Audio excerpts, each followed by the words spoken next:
好きちゃんライブ動画をご覧いただき誠にありがとうございます。はい、楽しんでいただけましたでしょうか。現在ですね、私のチャンネルでは昭和や祭りの動画をはじめとしてたくさんのライブ動画をアップしています。プレイリストも作っておりますので、ぜひともそちらからご覧いただけたらなと思います。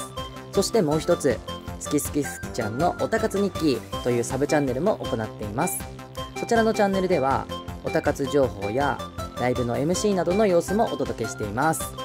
いろいろな動画をアップしているので、ぜひそちらもご覧いただけたら嬉しいです。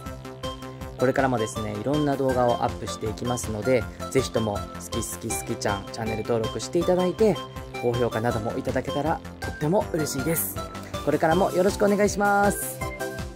欲を言うならばコメントやシェアなどもしていただけたらとっても嬉しいです。こちらにおすすめ動画のリンクを貼っておきますので、ぜひそちらもご覧ください。以上、好きちゃんでした。